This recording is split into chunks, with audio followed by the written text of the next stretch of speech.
So anyhow, the main rule vegetarianism, we have spoken. Practice the Mahamantra meditation every day, once in a week. Try to hold a group meditation for healers and others.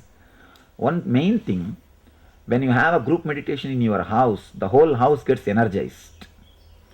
Whole house gets energized. You will not have depression in your house. Many people I have seen, they come and complain to me. Swamiji, the moment we enter our house, our mood gets upset. We become depressed. Outside we are all okay. As long as we are somewhere else, things are really wonderful. The moment we enter the house, what happens? Something beyond your control. Something happens and you fall in low mood. You fall in the same thinking system. You fall in the same rut. Because house is also a living energy. Don't think house is a dead building. House is a living energy. If you continuously have only negative thoughts in the house, all these things will energize the whole house.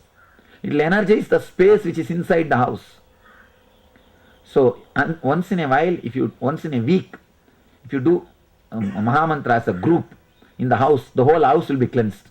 Once in a week you clean your house, now sweep and wipe. Do it or not? Same way, once in a while clean the space. Clean that space. Now of course you don't need to do Mahamantra, do Shakti Dharana. Shakti Dharana is simply not only cleaning and wiping, it is just like a painting. You will just paint your whole house. Whole house will be rejuvenated. That is why I tell, I have seen few people, they take this big photograph or the healing kit, they take and go and keep it in near temple. Nearby temple they start a center. Of course, if you start nearby temple, so many people will come to know, that is different. But you will miss it in your house.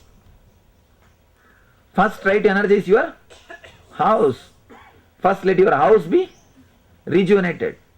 First do that. Then we can go for energizing a temple. The temple is already in energy.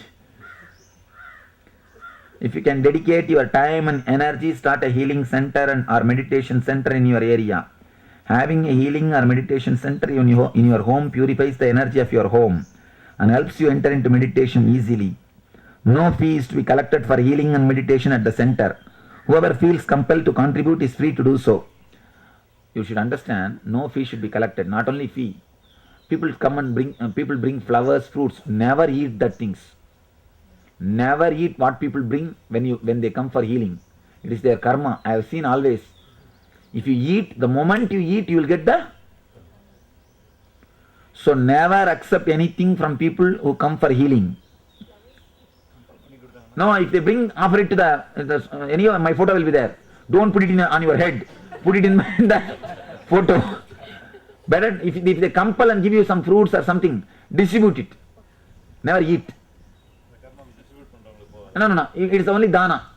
It's only, you see, whenever it is given as a dana, it never accepts, it never, when it is not selfish, you see, then so much of money comes here. Don't think all these pillars are all pillars. Somebody's leg pain, headache. That's what I always tell the people. இதெல்லாம் காசு மாலை நினைக்காதீங்க. யாரோ ஒருத்தன் காமால தான் காசு மாலையை தொங்கிட்டு இருக்கு. அந்த காமால சரியான உடனே இந்த காசு மாலை பண்ணி போட்டுருக்காங்க. அதனால இதெல்லாம், all these things are somebody's karma only. That's what they brought and offered it in so many forms. But because it is totally for public and it's a public, the karma never touches anybody. Of course, the master's energy will simply burn the karmas. It will just burn the karmas. But you don't accept anything. If they offer some money, bring it and offer it to the Dhyanapidam. Over. Of course, once they are healed, encourage them to support the mission. Don't force them. But you know, if they have 10 crore wealth, you can easily ask for 1,000 rupees. Nothing wrong. Nothing wrong. Give a few hundreds, few thousand. Support the mission. Some good thing is happening. You can always explain. We are building a meditation hall. Something good thing is happening. Support. Tell them to support, nothing wrong. But don't force. Don't collect something in exchange. You understand? Don't tell them, you are healed. You should give this. No. Explain them. Trust their intelligence. If they are not intelligent, don't bother. Trust their intelligence and explain. If they are not, don't worry, relax. That's okay.